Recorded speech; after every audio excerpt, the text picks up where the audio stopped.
In 1940, George Orwell wrote, "Almost certainly we are moving into an age of totalitarian dictatorships, an age in which freedom of thought will be at first a deadly sin and later on a meaningless abstraction. The autonomous individual is going to be stamped out of existence." George Orwell's dystopian novel 1984 is a work of fiction, but much that is depicted in it reflects the political realities of many nations, past and present. At least 3/4 of what Orwell narrates is not negative utopia, but history, Umberto Eco wrote. Referring to his time spent in Belgrade under communist rule, Lawrence Durrell wrote that, "Reading 1984 in a communist country is really an experience, because one can see it all around one." In this video, we are going to explore some of the similarities between the totalitarian systems of the 20th century and Orwell's 1984. And as will become evident, many of these totalitarian traits are re-emerging in the modern world. This investigation will be conducted in the recognition that totalitarianism relies on mass support, and so contemporary societies desperately need more people to withdraw their support of this brutal form of rule. Shortly after 1984 was published, Orwell explained, "The moral to be drawn from this dangerous nightmare situation is a simple one. Don't let it happen. It depends on you." Totalitarianism is a political system whereby a centralized state apparatus attempts to control virtually all aspects of life. Everything within the state, nothing outside the state, nothing against the state, the Italian dictator Mussolini succinctly put it. While totalitarianism can emerge under the guise of various political ideologies, in the 20th century it was communism and fascism that provided the ideological support for this type of rule. Communism and fascism are often viewed as being on opposite ends of the political spectrum, but in the manner they were put into practice in the 20th century, both of these systems displayed the characteristics of the totalized, all-controlling state.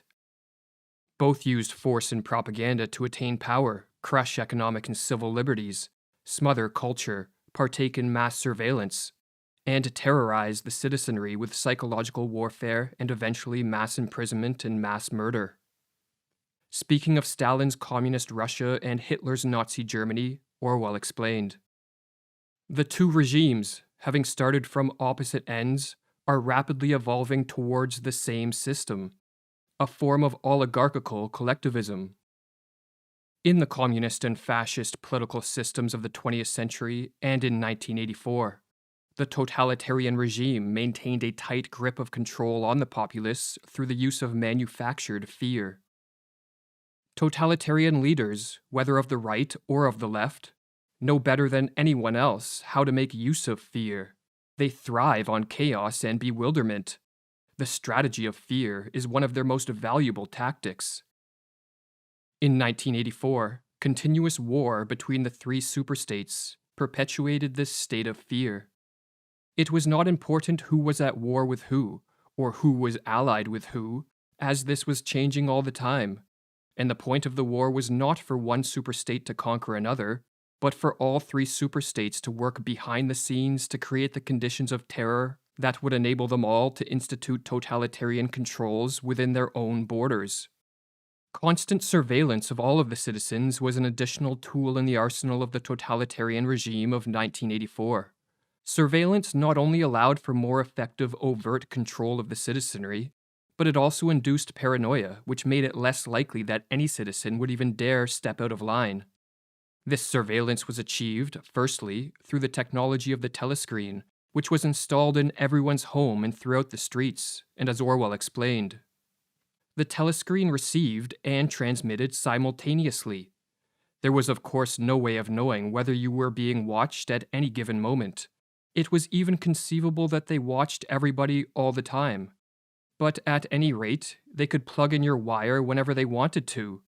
You had to live, did live, from habit that became instinct, in the assumption that every sound you made was overheard, and, except in darkness, every movement scrutinized. Secondly, mass surveillance of the citizenry was conducted by the citizens of 1984 themselves. Each person watched everyone else, and each person was, in turn, watched by everyone else. The most innocent of expressions, an innocuous statement, or a subtle look of disapproval when Big Brother appeared on the telescreen, was reported to the thought police and treated as a thought crime or a face crime, as evidence that one was disloyal and had something to hide. It is intolerable to us that an erroneous thought should exist anywhere in the world, however secret and powerless it may be, Orwell has the character O'Brien explain. In Stalinist Russia, Alexander Solzhenitsyn noted that one could never be sure whether one's neighbors, friends, co-workers, the postman, or even in some cases one's own family, would report to the secret police a slip of the tongue, a criticism of Stalin or of communism. For if one was reported, their fate was usually sealed.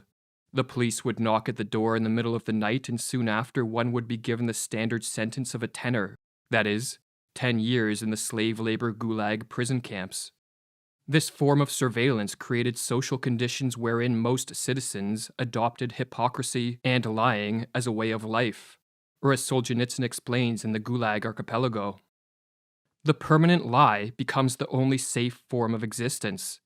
Every wag of the tongue can be overheard by someone, every facial expression observed by someone. Therefore, every word, if it does not have to be a direct lie, is nonetheless obliged not to contradict the general, common lie. There exists a collection of ready-made phrases, of labels, a selection of ready-made lies. In addition to a ubiquitous state of fear, in totalitarianism there exists a widespread state of confusion and mental disorientation amongst the citizenry. Many victims of totalitarianism have told me in interviews that the most upsetting experience they faced was the feeling of loss of logic, the state of confusion into which they had been brought, the state in which nothing had any validity. They simply did not know what was what. In 1984, widespread mental disorientation was stimulated via the falsification of history and the negation of the concept of objective truth. The Ministry of Truth was the institution which falsified history. Everything faded into mist. The past was erased. The eraser was forgotten. The lie became truth. One of the reasons totalitarian regimes attempt to alter history is because it rids the society of any past reference points or standards of comparison, which might remind the citizens that life in the past was so much better than it is in the sterile and oppressive present. Within 20 years at the most, the huge and simple question, was life better before the revolution than it is now, would have ceased once and for all to be answerable, wrote Orwell.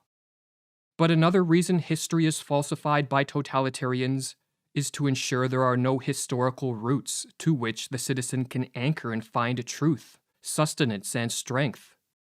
In totalitarianism, there can be no historical information which contradicts or puts into question the reigning political ideology, nor any institution, such as religion, which offers the individual a refuge from the influence of the state, and so as Orwell wrote in 1984. Every record has been destroyed or falsified, every book has been rewritten, every picture has been repainted, every statue and street and building has been renamed, every date has been altered, and that process is continuing day by day and minute by minute. History has stopped. Nothing exists except an endless present in which the party is always right. Along with destroying or falsifying the past, widespread mental disorientation is further cultivated by destroying the belief in objective truth. This is done through a program of psychological warfare. Incessant and intentionally confusing propaganda, conflicting reports, and blatant lies are pumped out in official reports and through the mass media at all hours of the day.